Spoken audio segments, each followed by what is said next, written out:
आज उदाहरण है बिहार में मधुबनी कांड।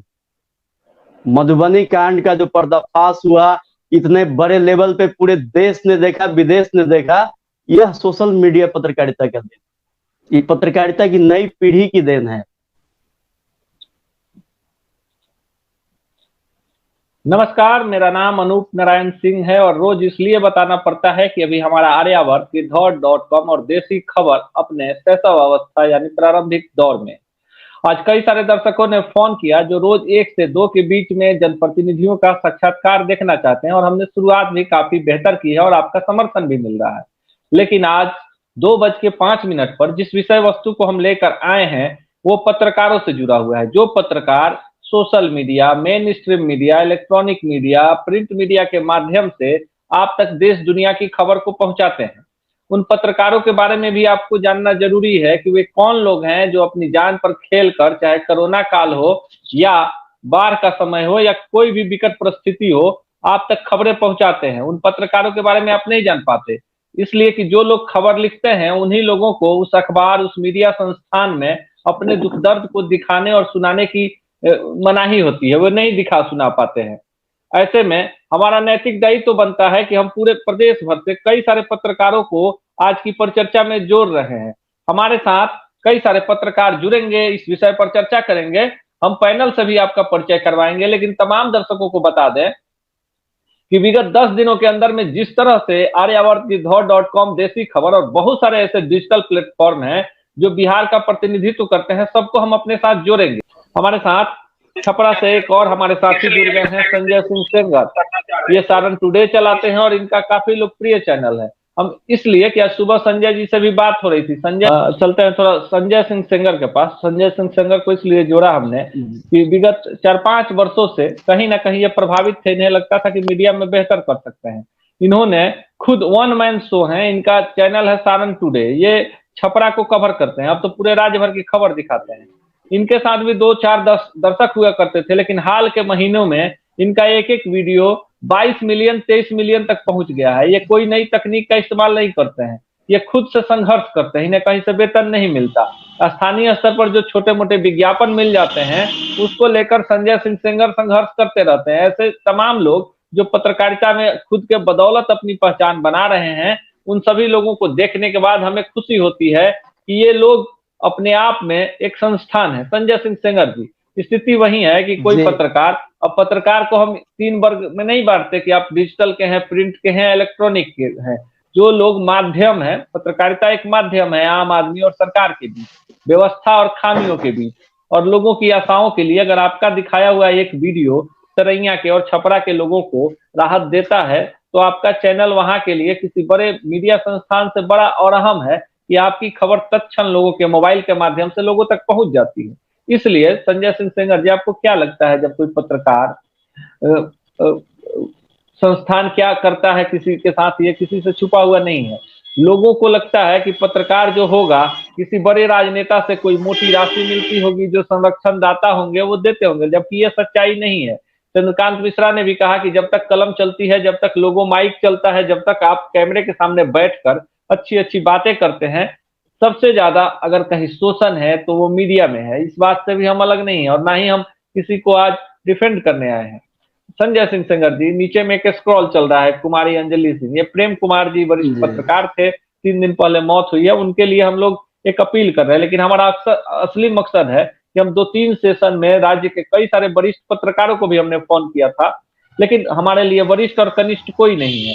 अगर संजय सिंह सेंगर जी जैसे लोगों के साथ हजारों लोग जुड़े हुए हैं, लाखों लोग जुड़े हुए हैं, तो आवाज हमारी आम लोगों तक पहुंचेगी और हमें पता है कि इस वीडियो को ज्यादा से ज्यादा शेयर भी किया जाएगा, इसलिए कि लोग सच्चाई को जाने। संजय सिंह सेंगर जी, आप क्या सोचते हैं जब किसी पत्रकार की मौत हो जाती है और सरकार और वो तमाम लोग पीछे हट जाते हैं जिनके लिए आप 24 घंटा अपना जान की परवाह किए बिना लड़ाई लड़ते रहते हैं? जी, सबसे पहले अनूप भैया आपको नमस्कार। हमारे चंद्रकांत मिश्रा जी हैं और भी जो हमारे पैनलिस्ट जुड़े हुए हैं उन सभी को नमस्कार करूंगा।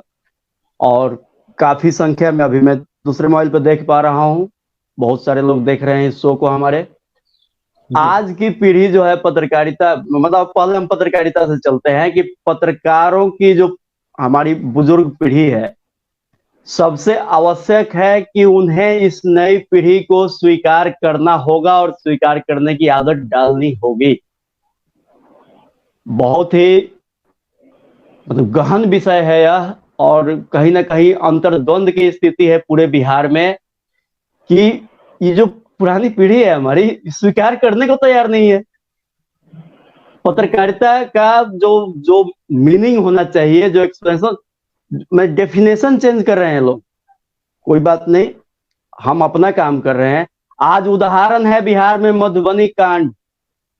मधुबनी कांड का जो पर्दाफाश हुआ, इतने बड़े लेवल पे पूरे देश ने देखा, विदेश ने देखा, यह सोशल मीडिया पत्रकारिता का देन, ये पत्रकारिता की नई पीढ़ी की देन है। इस चीज को जो हमारी पुरानी पीढ़ी है उसको स्वीकार करना होगा, चाहे देर से करें या जल्दी कर लें, अगले की मर्जी। इस पे ज्यादा कुछ नहीं बोलना चाहूंगा मैं। प्रत्यक्ष को प्रमाण की जरूरत नहीं होती। आज हमारे यहाँ, मैं अपने प्रखंड लेवल की बात करता हूँ, सभी राष्ट्रीय दैनिक मिलाकर के 2500 से कम पेपर आते हैं। एक पेपर को अगर शेयरिंग के हिसाब से 2500 तो कंफर्म दिख रहा है, और एक पेपर को 6 आदमी पढ़ता होगा तो 25 रख लीजिए कि मतलब 25 15,000 हो गए। 15,000 लोग सारे दैनिक पेपर मिला के पढ़ते हैं। आज हम एक वीडियो पे अगर लिखते हैं कि आज सोमवार है, तो आज जैसे वास्तव में आज बृहस्पतिवार है, अगर हम बृहस्पतिवार है लिख देते हैं तो उसको 40,000, 50,000, 80,000, 1,00,000 ऐसे लोग देखते हैं, सिर्फ बृहस्पतिवार है। तो अगर हम कोई खबर डालते हैं, मेरे इस पत्रकारिता के जीवन में 2-4 खबरें अभी तक हैं जिसकी चर्चा की जा सकती है। हमारे सारण जिले के तरैया में टैंकर दुर्घटना हुआ था, उसको लगभग 8 लाख लोगों ने देखा था। अभी पप्पू यादव ने सांसद रूढ़ी के आवास पर एम्बुलेंस के मामले में छापामारी के अंदाज में जो वहां एम्बुलेंस दिखाए, उद्भेदन किया उन्होंने। मैं वहां पहुंचा नहीं था, ऑनलाइन माध्यम से वीडियो मिला और उस वीडियो को मैंने अपना खबर बनाया। सभी तारतम्य मिला करके उसमें पप्पू यादव की छापेमारी भी थी, रूढ़ी जी का स्पष्टीकरण भी था। सब कुछ डाल करके जब मैंने वो वीडियो डाला, आज के समय में मैं मोबाइल में देख पा रहा हूँ 10 मिलियन जो है उसके पोस्ट रीच है, और 4.5 मिलियन मतलब 1 करोड़ लोगों तक वो वीडियो पहुंचा, और 45 लाख लोगों ने उसको देखा। कहीं से तुलना नहीं है। लेकिन खैर, यह जो हमारा शो है इस पर केंद्रित नहीं है। हम आते हैं पत्रकारों के बाद की स्थिति, जो वर्तमान में स्थिति जो है ये है, जिंदगी में जो स्थिति है ये, जिंदगी की बाद की स्थिति जो हो रही है, यह शो हमारा इस पे केंद्रित है। और प्रेम कुमार जी को श्रद्धांजलि देते हुए जो भी दर्शक हमारे देख रहे हैं उनको भी एक बार फिर ध्यान आकृष्ट कराएंगे कि इस वीडियो के नीचे एक स्क्रॉलिंग चल रही है, उसमें कुमारी अंजलि सिंह जी का अकाउंट नंबर शेयर किया गया है, और उस परिवार को हम जहां जो सक्षम है मदद करें। सवाल है कि मदद हम करें और हमारे देखने वाले दर्शक करें, यह एक अलग बात है। इसके अलावा जितने, अब खास करके पत्रकारों के विषय में शो है, तो हमें लगता है कि पत्रकार बंधु लोग बहुत संख्या में जुड़े होंगे। और जी मुकेश कुमार सिंह जी अभी जुड़े हैं, उनको नमस्कार है मुझे मेरे तरफ से। तो अब इसमें पत्रकार बंधु भी देख रहे होंगे इस शो को, और आम पब्लिक भी काफी संख्या में लोग इसको देख रहे हैं। तो यहाँ पे विषय ये बनता है कि आज हमारे मदद कर देने से, इस अकाउंट नंबर पे कुछ कंट्रीब्यूशन कर देने से समस्या सॉल्व नहीं होती। समस्या का समाधान चाहिए। सरकार इस पे क्या कर रही है, जनता से तो हम कुछ कहेंगे नहीं, जनता के लिए तो है, अकाउंट नंबर दिया हुआ है, ये इस तरह का केस है, जहां आपको जो मदद करना है कीजिए, दैट्स अनदर थिंग। मार्केबल चीज है कि सरकार जो है इस स्थिति में पत्रकारों को क्या सुविधा दे रही है, उनके भरण पोषण, परिवार के भरण पोषण के लिए क्या व्यवस्था कर रही है, इस पर पहल होना जरूरी है। और यह पहल हमें लगता है कि हमारे सिर्फ ये शो करने से नहीं होगा, इस शो से बाहर निकल के भी हमें बात करनी होगी। यह तो एक हो गया, यह जानकारी के लिए हुआ, लोगों को भी पता लगे कि समस्या कहाँ है। एक पत्रकार सुबह से, आज अब मैं अभी की स्थिति बता रहा हूँ, बारिश हो रही थी, 10 बजे तक घर में था, लेकिन खबर मिली कि हमारे तरैया में रामबाग में एक स्कॉर्पियो दुर्घटनाग्रस्त हो गया है और मैं अपने आप को रोक नहीं पाया, भीगते हुए पहुंचा। बैग में एक और भीगते हुए, मतलब मेरे पास बरसाती उपलब्ध नहीं था, अभी बरसात शुरू नहीं हुआ है इसलिए इस्तेमाल करने की आदत नहीं पड़ी है। भीगते हुए वहां पहुंचा, वहां से अपने ऑफिस पे आया हूँ, फिर से कपड़ा चेंज करके तब इस शो में शामिल। इस स्थिति में काम करने वाले व्यक्ति के लिए सरकार हमारी क्या कर रही है, यह महत्वपूर्ण विषय है। और जाहिर है कहीं ना कहीं से यह जो शो है हमारा, जो प्रोग्राम है, उन तक भी पहुंचेगा, ये खबर पहुंचेगी। तो हमारे अभिभावक मुकेश कुमार सिंह जुड़ चुके हैं। विषय कई सारे पत्रकारों को देखिए, सबसे बड़ी बात क्या होती है ना कि बहुत सारे संगठन है बिहार में, श्रमजीवी पत्रकार यूनियन है या वेब जर्नलिस्टों की संस्था है, बहुत सारे संगठन हैं। लेकिन जो सच्चाई है, लगभग सभी संगठनों का मैं सदस्य हूं और मुखर सदस्य हूं, लेकिन सभी संगठन भी आर्थिक रूप से काफी विपन्न है। इन संगठनों में किसी भी मेन स्ट्रीम मीडिया में काम करने वाले लोग इसलिए शामिल नहीं हो सकते कि उन संस्थानों ने रोक लगा रखा है कि अगर आप किसी भी पत्रकार यूनियन में शामिल होइएगा तो आपकी नौकरी से आपको हाथ धोना पड़ेगा। फिर जो असंगठित क्षेत्र के लोग हैं, और आजकल के युग में सबसे ज्यादा असंगठित क्षेत्र में वे मीडिया से जुड़े हुए लोग हैं। अगर आप किसी प्रिंट अखबार में काम करते हैं, और ये कहने में पटना से प्रकाशित और पूरे बिहार को कवर करता है, 2-3 बड़े अखबारों को छोड़ दीजिए तो कोई मीडिया संस्थान अपने यहाँ काम करने वाले पत्रकारों को पैसा तक नहीं देता है। आजकल विज्ञापन निर्धारित करता है कि कौन पत्रकार कितना विज्ञापन लाएगा, उस हिसाब से उसकी सैलरी निर्धारित होती है। हम लोग इस दौर के पत्रकार नहीं है, हम लोगों ने एक लंबा समय देखा है। हम लोग एक मकसद के साथ और एक जुनून के साथ पत्रकारिता में आए थे। लेकिन जाहिर सी बात है कि अगर सोशल मीडिया का इतना प्रभाव नहीं होता तो हम लोग भी किसी दूसरी दिशा की ओर मुड़ गए होते। हम लोगों ने वो दौर देखा है कि एक एक स्टोरी करने के लिए कैसे 10-10 दिन हम लोग मेहनत करते थे, और अपने सीनियर, अपने जो वरिष्ठ लोग हैं उनका हम आदर करते थे।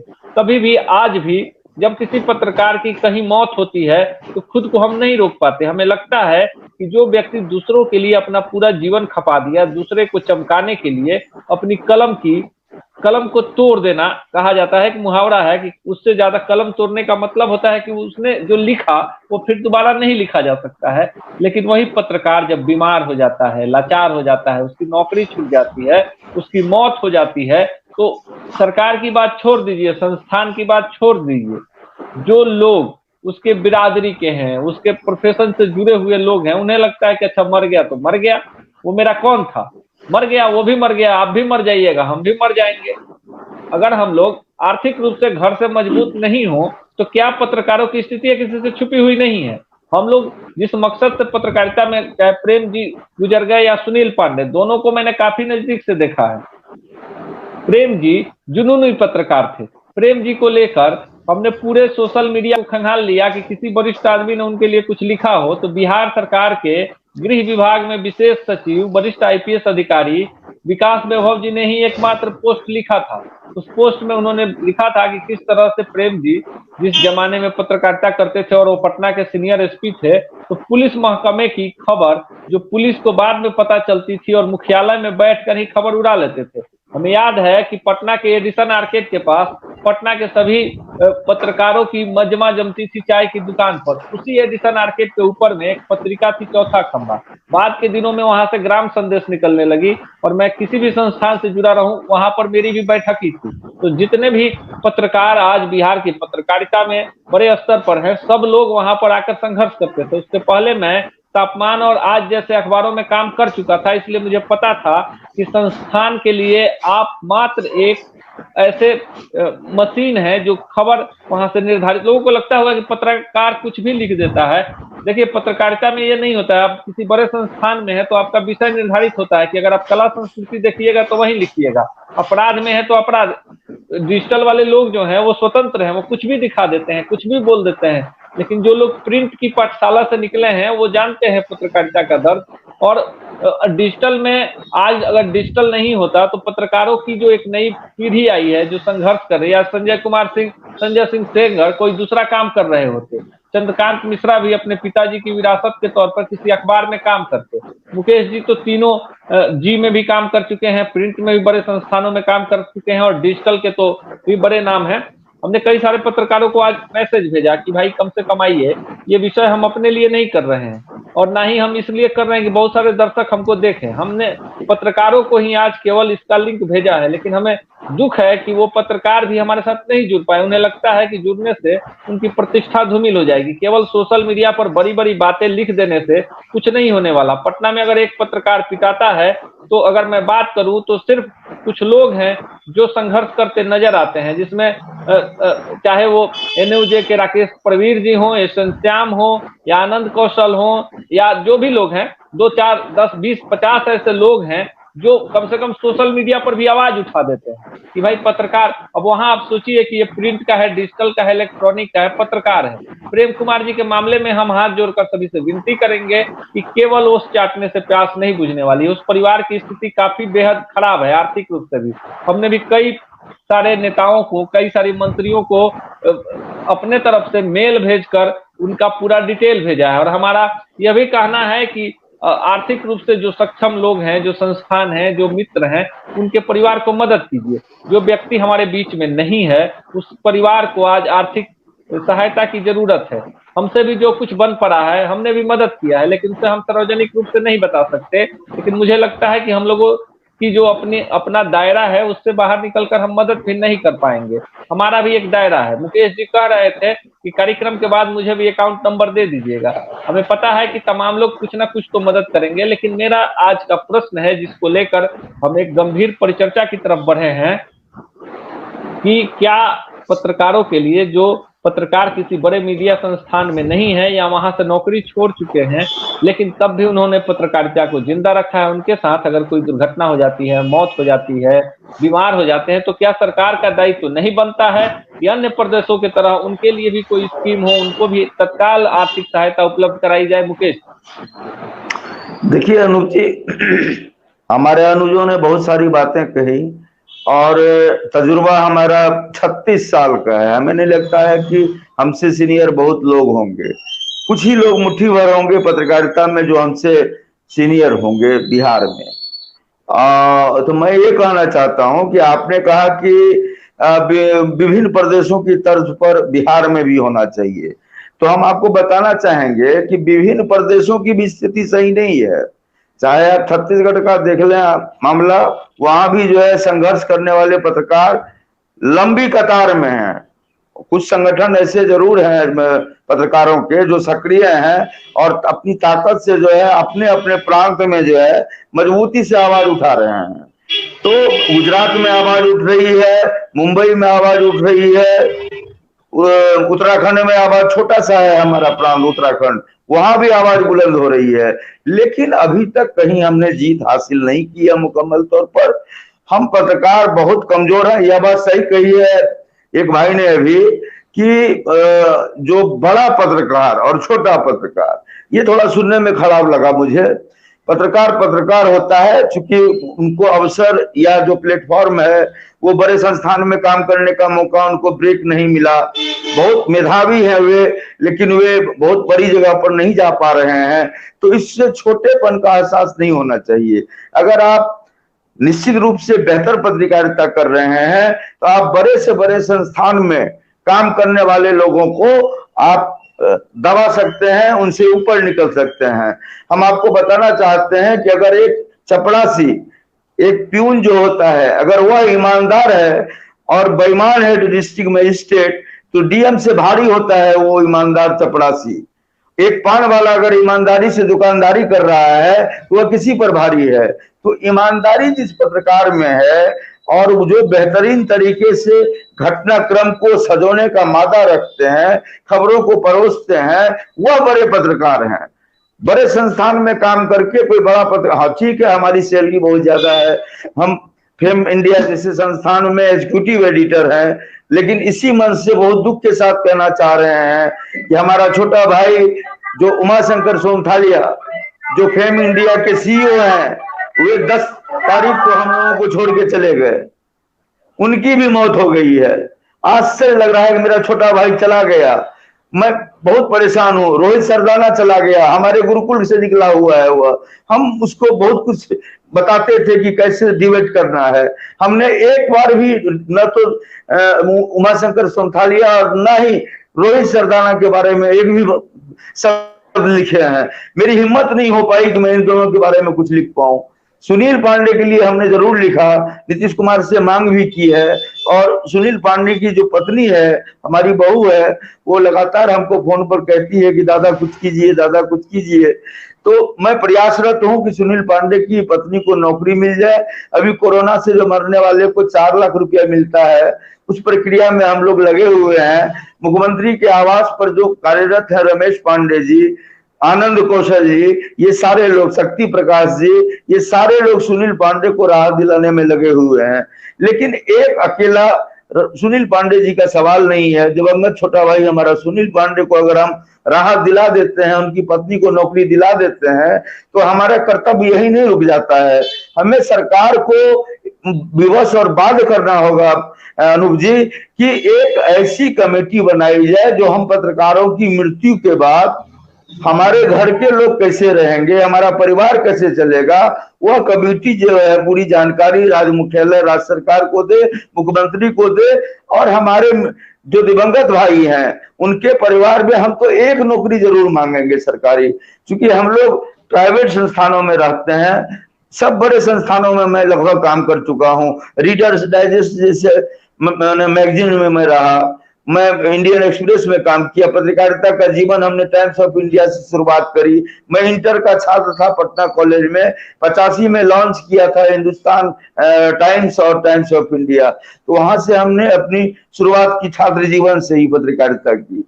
क्योंकि हमारे पिता भी अपने जमाने के अंग्रेजी के बहुत बड़े पत्रकार थे, और मंच से इंदिरा गांधी उनका नाम पुकारती थी, तो हमने वो देखा था दौर। तो हमें लगा कि पत्रकारिता बहुत ही जबरदस्त जो है क्षेत्र है, और हम 2 विषयों में एमए किए हुए हैं, पीएचडी किए हुए हैं, और हमने प्रोफेसर की नौकरी पसंद नहीं की, हम पत्रकारिता को ही अपने जीवन का लक्ष्य बना लिया।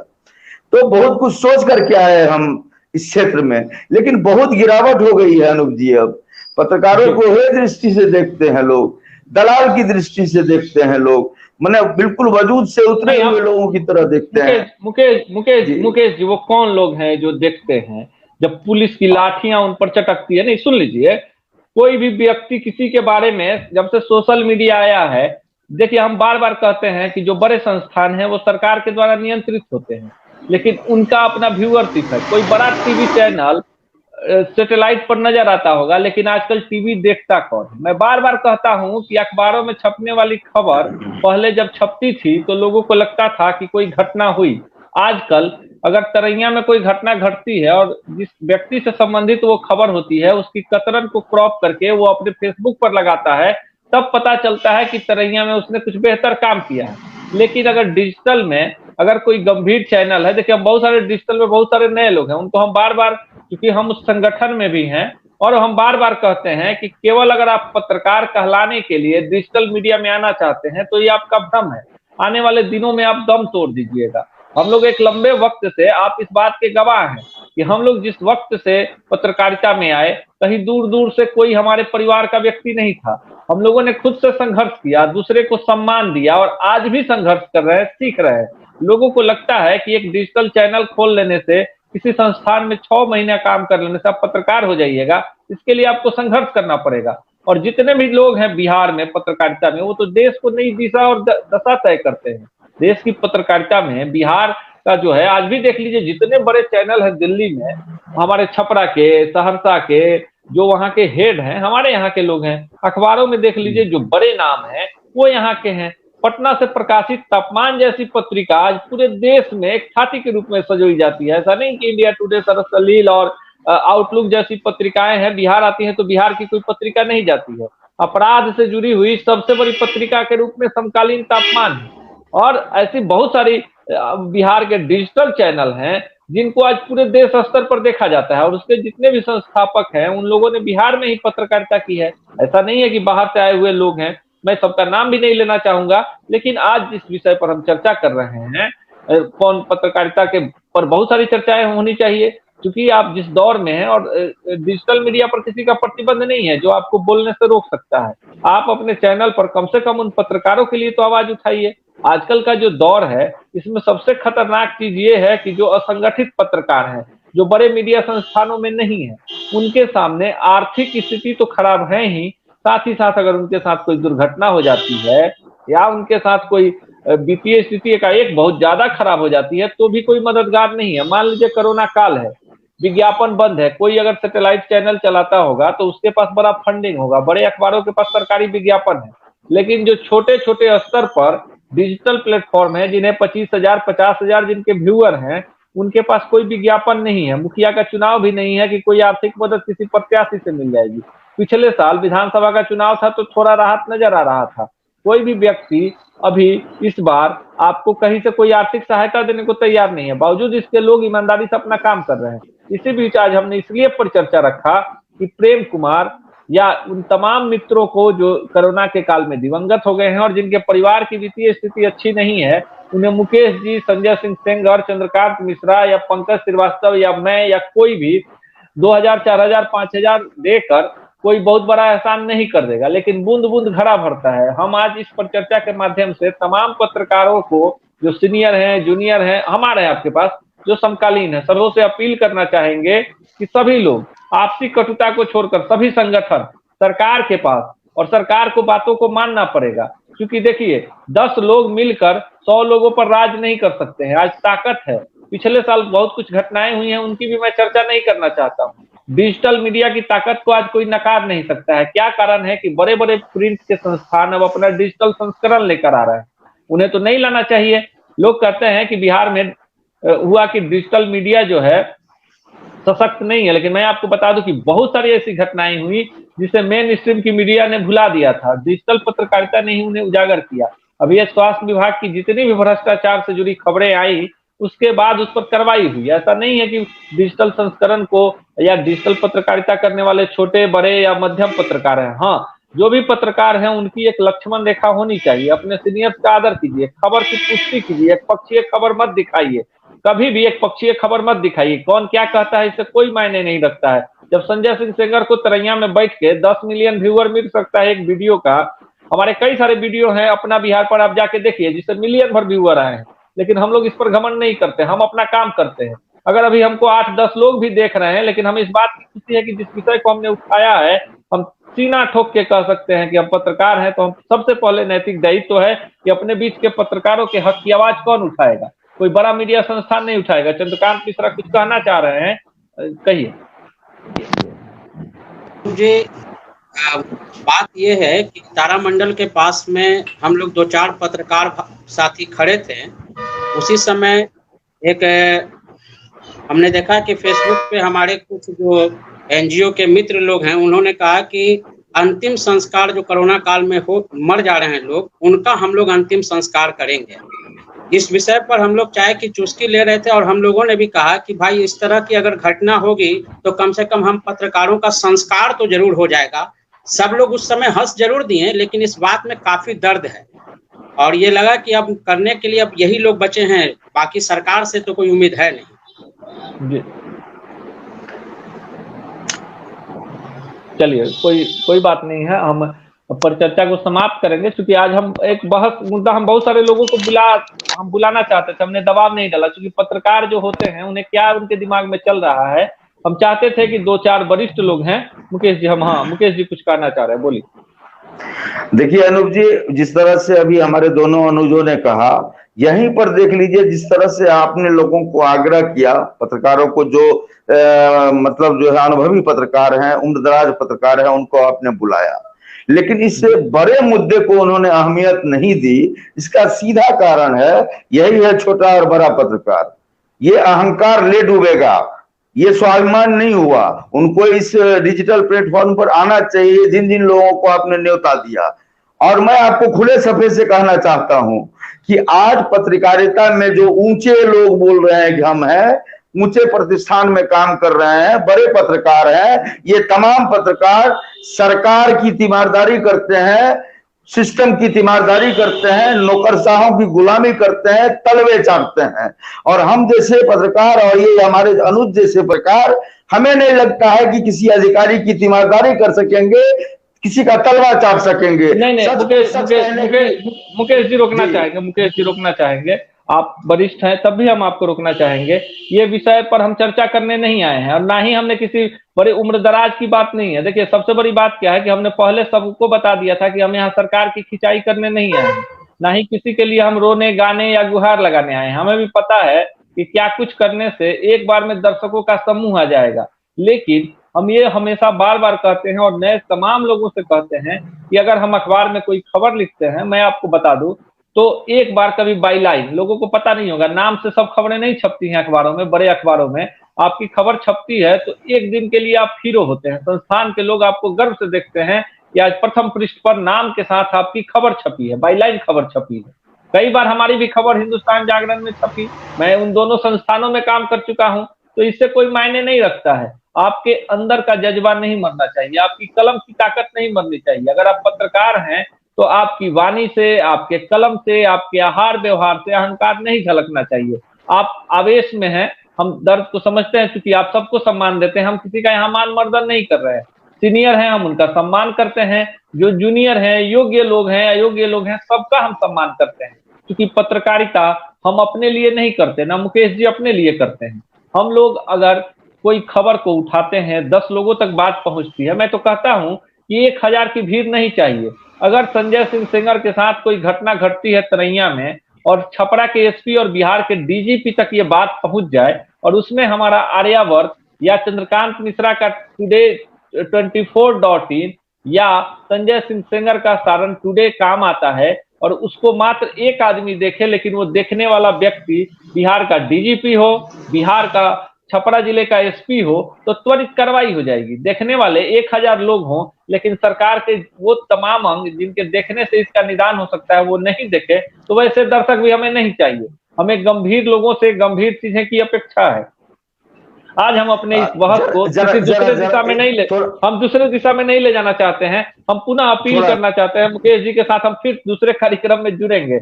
हम जान रहे हैं कि आपके पास, मुकेश जी कह लीजिए, कुछ कहना चाहते हैं। भीतर से थोड़े दूसरे, हम बस वो थोड़ी सी बात करना चाहते हैं कि हमारा किन्हीं से बैर नहीं है। हम तमाम पत्रकारों का सम्मान करते हैं, चाहे वो कम उम्र के हों या बड़े उम्र के हों, सबका करते हैं। लेकिन जब तक व्यक्ति जिंदा है तब तक आप जो है तरह तरह के उनके प्रति जो आपकी अवधारणा है वो रखें।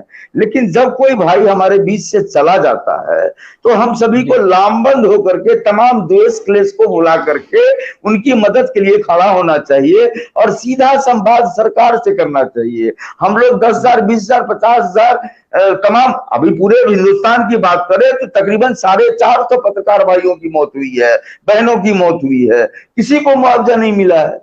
तो हमारे जैसे लोग मुकेश जी 450, 500, 1000 पर हम नहीं बात कर रहे हैं। मरने वाला पत्रकार है वो हिंदुस्तान का है कि न्यूज 24.in का है, टुडे का या सारण टुडे का, या किसी छपरा में चलने वाले एक छोटी मोटी पत्रिका का। छोटी मोटी जो शब्द होता है उसके अपने दर्शक है, उसके अपना कंटेंट है, उसके अपने पाठक है। आप कैसे डिसाइड कर दीजिएगा कि कौन बड़ा है कौन छोटा है? बिहार में बिहार से प्रकाशित होने वाले पत्र पत्रिकाओं के लिए हम लोगों ने 10 साल संघर्ष किया है। हमने एक संगठन बनाया था, लघु मध्यम पत्र पत्रिका संघ। सरकार ने नहीं सुना, ना विज्ञापन मिल पाई, ना उचित मुआवजा मिल पाया। हाँ, जो लोग इसके अग्रणी भूमिका में थे उन्हें सरकारी कमेटियों में जरूर जगह मिल गई। तो ये हम भी समझते हैं कि क्या होता है क्या नहीं होता है। न सरकार आपको विज्ञापन देती है। बिहार में जो विज्ञापन नीति है उसमें बदलाव को लेकर भी कई बार प्रतिनिधिमंडल मिल चुका है, लेकिन जो बड़े संस्थान हैं वो नहीं चाहते हैं कि बिहार से प्रकाशित होने वाले पत्र पत्रिकाओं, डिजिटल पैनल को कोई उचित मुआवजा मिले।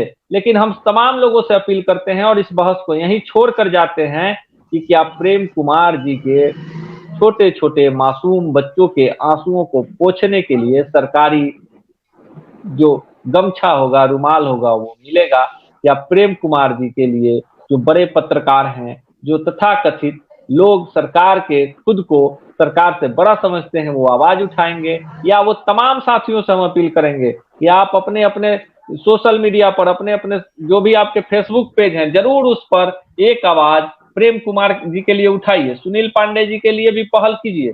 लेकिन अभी तत्कालिक मुद्दा जो है कि 2 मासूम बच्चों की तस्वीर हम अपने फेसबुक पर शेयर नहीं कर सकते हैं, ना ही हम किसी तरह की मार्मिक अपील कर सकते हैं। लेकिन हमें लगता है कि हक और हकूक के लिए सबको संगठित होकर काम करना होगा। आज प्रेम कुमार मुद्दा नहीं है, मुद्दा वो व्यवस्था है जो ऐसे पत्रकारों के परिजनों को बिलखते रोते हुए छोड़ देता है। अधिकांश पत्रकार घर से काफी संपन्न हैं, इसलिए वो आर्थिक मदद भी कर सकते हैं, लेकिन सहानुभूति के इस दौर में किसी भी तरह की ऐसी बयानबाजी नहीं हो जिससे पत्रकारों के बीच आपसी कटुता हो। हम सबका सम्मान करते हैं, क्योंकि सभी लोग जिस रूप में जहां भी हैं समाज के भ्रष्टाचार को उजागर करते हैं। सरकार और आम आदमी के बीच की कड़ी होते हैं, सबका अपना अपना दायरा है। किसी का 30 लाख 50 लाख और 1 करोड़ भी व्यूअर है।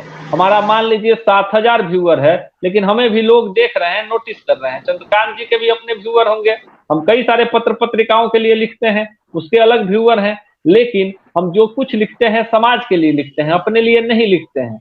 और जाहिर सी बात है, लिखते हैं तो वहां से पैसा भी आता है, उसी से मेरा घर चलता है। लेकिन बहुत सारे ऐसे पत्रकार हैं जिनकी नौकरियां छूट गई हैं कोरोना काल से, 1 साल से वो बेरोजगार हैं। इस बीच में अगर किसी की मौत होती है तो हमें लगता है कि हम सबों को संगठित होकर सरकार की जो योजना है, सरकार के जो मंत्री हैं, सरकार की जो इकाइयां हैं, उस पर दबाव बनाना चाहिए कि आपदा राहत से या किसी भी योजना के मद से उस परिवार को आर्थिक सहायता दी जाए। प्रेम कुमार जी, सुनील पांडे और उन तमाम पत्रकार साथियों को श्रद्धांजलि देते हुए आर्यावर्त गिरधौर.com और देसी खबर और तमाम अपने डिजिटल प्लेटफॉर्म की तरफ से उन्हें श्रद्धांजलि देते हैं। आप सभी पत्रकारों का आभार व्यक्त करते हैं और साथ ही आप सबों से अपील करते हैं कि इस परिचर्चा को ज्यादा से ज्यादा अपने फेसबुक पर शेयर करें कि सोई हुई व्यवस्था तो जागे ही। अपने बीच के जो पत्रकार हैं उन्हें लगे कि कभी कभी अपने साथियों के लिए भी कोई कार्यक्रम लेकर आइए, अपने डिजिटल प्लेटफॉर्म पर उनके लिए भी 2 शब्द बोलिए, आवाज उठाइए। किसी दिन आपको भी इस तरह की सहायता की जरूरत पड़ सकती है। आप तमाम लोगों का बहुत बहुत धन्यवाद।